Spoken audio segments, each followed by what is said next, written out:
Hello friends, welcome to just creative world. ഇന്നത്തെ recipe നേന്ത്രപ്പഴം പ്രഥമനാണ്. നമ്മൾ സാധാരണ നേന്ത്രപ്പഴം പ്രഥമൻ ഉണ്ടാക്കുമ്പോൾ ഒരുപാട് നേരം പഴം നെയ്യിൽ വരട്ടിയിട്ടാണ് ഉണ്ടാക്കാറ്. എന്നാൽ ഈ റെസിപ്പിയിൽ നമ്മൾ നെയ്യിൽ ഒരുപാട് നേരം വഴറ്റേണ്ട ആവശ്യമില്ല. അതേസമയം നെയ്യിൽ വഴറ്റി ഉണ്ടാക്കുന്ന പ്രഥമൻ്റെ അതേ ടേസ്റ്റിലാണ് നമ്മൾ ഉണ്ടാക്കുന്നത്. അപ്പോൾ നമ്മൾക്ക് നോക്കാം ഇതെങ്ങനെയാണ് എളുപ്പത്തിൽ ഉണ്ടാക്കുന്നതെന്നുള്ളത്. അതിനായിട്ട് നല്ലപോലെ പഴുത്ത ഏത്തപ്പഴമാണ് ഞാൻ എടുത്തിരിക്കുന്നത്. 1/2 കിലോ ആണ് ഈ പഴമുള്ളത്. അപ്പം ഈ പഴം ഇനി തൊലിയെല്ലാം കളഞ്ഞതിന് ശേഷം ഇതിൻ്റെ നടുവിലത്തെ അരി പോലത്തെ അതൊന്നും കളഞ്ഞെടുക്കണം. നടുഭാഗം ഒന്ന് മുറിച്ചതിന് ശേഷം അത് മാത്രം കത്തി വെച്ച് നമുക്കൊന്ന് എടുത്തു മാറ്റാം. എല്ലാ പഴത്തിൻ്റെയും ഇതേപോലെ തന്നെ ചെയ്യുക. ഒരുപാട് സമയമൊന്നും ആവശ്യം വരത്തില്ല. പെട്ടെന്ന് തന്നെ നമുക്കിത് കളഞ്ഞെടുക്കാൻ പറ്റും. ഇപ്പം ഞാനിവിടെ എല്ലാ പഴത്തിൻ്റെയും അരി കളഞ്ഞിട്ടുണ്ട്.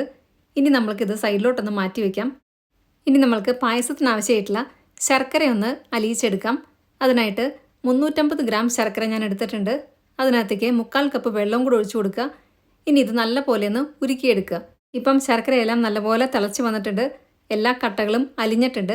ഇനി നമ്മൾക്കിത് ഇരുമ്പിൻ്റെ അരിപ്പയിൽ കൂടെ ഒന്ന് അരിച്ചെടുക്കണം. ശർക്കര ഞാൻ ഓഫ് ചെയ്തിട്ടുണ്ട്. ഇനി നമ്മൾ കുക്കർ എടുത്തതിന് ശേഷം നമ്മൾ ക്ലീൻ ചെയ്ത് വെച്ച പഴം അതിനകത്തേക്ക് ഇട്ട് കൊടുക്കുക. ഒന്നുകിൽ ഇത് കൈവച്ചിട്ട് ഉടച്ചെടുക്കാം, അല്ലെങ്കിൽ ഇതേപോലെ ഒന്ന് ഉടച്ചെടുക്കുക. എങ്ങനെയാലും കുഴപ്പമില്ല.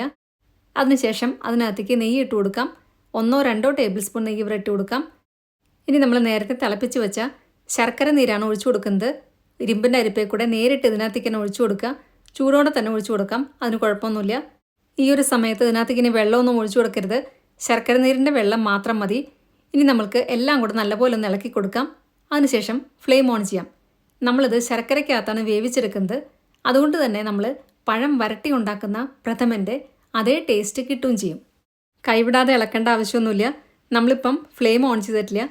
എല്ലാം കൂടെ നല്ലപോലെ ഇളക്കി കൊടുത്തതിന് ശേഷം ഇനി ഫ്ലെയിം ഓൺ ചെയ്യാൻ പോവാണ്. ഒരുപാട് തീ കൂട്ടി വെക്കരുത്, അതേപോലെ തന്നെ ഒരുപാട് ലോ ഫ്ലെയിമിൽ വെക്കരുത്. ഞാനിപ്പം ഇവിടെ മീഡിയം ഫ്ലെയിമിൽ വെച്ചു. ഇനി കുക്കർ അടച്ചതിന് ശേഷം നമ്മൾക്കിത് വിസിലിട്ട് കൊടുക്കാം. ഇനി ഇത് 3 വിസിൽ വരുന്നവരെ മീഡിയം ഫ്ലെയിമിൽ തന്നെ വേവിക്കാം. അതിനുശേഷം നമുക്ക് കുക്കർ ഓഫ് ചെയ്തിടാം. നല്ലപോലെ ചൂടാറിയതിന് ശേഷം വേണം നമ്മൾക്കിത് തുറക്കാനായിട്ട്. ഇപ്പം ഞാനിവിടെ കുക്കർ ഓഫ് ചെയ്തിട്ട് കുറച്ച് സമയമായിട്ടുണ്ട്. നല്ലപോലെ പഴമെല്ലാം വെന്ത് കഴിഞ്ഞു. നമ്മളിത് ശർക്കര നീരിനകത്ത് വേവിക്കുന്നത് കൊണ്ട് ഒരുപാട് ഉടഞ്ഞു പോകത്തില്ല. അപ്പം നമ്മൾക്കിനി ഇത് അരച്ചെടുക്കണം. ഇതിനകത്ത് നെയ്യും കൂടെ ഒഴിച്ചു കൊടുത്തത് കൊണ്ട് ഇത് തീരെ അടുക്കി പിടിക്കത്തൊന്നുമില്ല. കറക്റ്റായിട്ട് നമ്മൾക്ക് കിട്ടിയിട്ടുണ്ട്. ഇനി മിക്സിയുടെ ഒരു വലിയ ജാർ എടുത്ത് അതിനകത്തേക്ക് ഇത് ഇട്ട് കൊടുക്കാം. ചൂടാറിയതിന് ശേഷം വേണം ഇത് ചെയ്യാനായിട്ട്. നല്ല പോലെ അരച്ചെടുക്കുക. ഇനി ഇതിനകത്തേക്ക് വെള്ളമൊന്നും ഒഴിച്ചു കൊടുക്കേണ്ട ആവശ്യമില്ല. നമ്മൾ ഒഴിച്ചു കൊടുത്ത ശർക്കര നീര് തന്നെ മതിയായിരിക്കും. നല്ലൊരു മണമായിരിക്കും ഈ സമയത്തൊക്കെ വരുന്നത്. നെയ്യിൻ്റെ ഒക്കെ ഫ്ലേവറാണ് വരുന്നത്. ഇനി ഇത് നല്ലപോലെ ഞാൻ ഇവിടെ നിന്ന് അരച്ചെടുക്കുന്നുണ്ട്. തീരെ തരിയൊന്നും ഇല്ലാത്ത രീതിയിലാണ് അരച്ചെടുത്തിട്ടുള്ളത്. ഇനി നമ്മൾ നേരത്തെ പഴം വേവിക്കാൻ എടുത്ത കുക്കറിനകത്തേക്ക് തന്നെ ഇത് ഒഴിച്ചു കൊടുക്കാം. പഴം നല്ലപോലെ തണുത്തതിന് ശേഷമാണ് നമ്മളിത് അരച്ചെടുത്തത്. അപ്പം ഇത് ഒന്നും കൂടി ഒന്ന് അടുപ്പത്ത് വയ്ക്കാം. ഇത് ചെറുതായിട്ടൊന്ന് ചൂടാക്കി എടുക്കുക. എന്നിട്ട് നമ്മൾക്ക് തേങ്ങാപ്പാലാണ് ഇനി ഒഴിച്ചു കൊടുക്കാനുള്ളത്. 2.5 കപ്പ് തേങ്ങാപ്പാൽ ഞാൻ എടുത്തു വെച്ചിട്ടുണ്ട്. 2ാം പാലാണ് ആദ്യം ഒഴിച്ചു കൊടുക്കേണ്ടത്. 1ാം പാൽ 1 കപ്പ് മാറ്റി വെച്ചിട്ടുണ്ട്. അത് ഇപ്പം ഒഴിച്ചു കൊടുക്കേണ്ട ആവശ്യമില്ല. 2ാം പാൽ ഒഴിക്കുന്നതിൻ്റെ ഒപ്പം തന്നെ ഒന്ന് ഇളക്കി കൊടുക്കുക. ഈ സമയത്ത് നമ്മൾക്ക് ഫ്ലെയിം കുറച്ചൊന്ന് കൂട്ടി വയ്ക്കാം. ഇനി നമ്മൾക്ക് ഇതിനകത്തോട്ട് നല്ലൊരു ഫ്ലേവറിന് വേണ്ടിയിട്ട് 1/2 ടീസ്പൂൺ ചുക്കുപൊടി ഇട്ട് കൊടുക്കുന്നുണ്ട്. പിന്നെ ഇട്ട് കൊടുക്കുന്നത് 1 ടീസ്പൂൺ ഏലക്കാപ്പൊടി. ഏലക്കയുടെ ഉള്ളിലത്തെ കറുത്ത സീഡും പഞ്ചസാരയും കൂടെ ഞാൻ പൊടിച്ച് വെച്ചതാണ്. പിന്നെ ഇനി ഇട്ട് കൊടുക്കാൻ പോകുന്നത് ഉപ്പാണ്. 1 നുള്ളി ഉപ്പ് ഇട്ട് കൊടുത്താൽ മതി. ഇതിന് ടേസ്റ്റ് ഒന്ന് ക്രമീകരിക്കാൻ വേണ്ടിയിട്ടാണ് ഉപ്പും കൂടി ഇട്ട് കൊടുക്കുന്നത്. എല്ലാം കൂടെ നന്നായിട്ട് ഇളക്കി കൊടുക്കുക. ഇപ്പം ഇത് ചെറുതായിട്ട് തിളയ്ക്കാൻ തുടങ്ങിയിട്ടുണ്ട്. ഈ സമയത്ത് തീ നല്ലപോലെ കുറച്ച് വെച്ചതിന് ശേഷം 1ാം പാലാണ് ഒഴിച്ചു കൊടുക്കുന്നത്.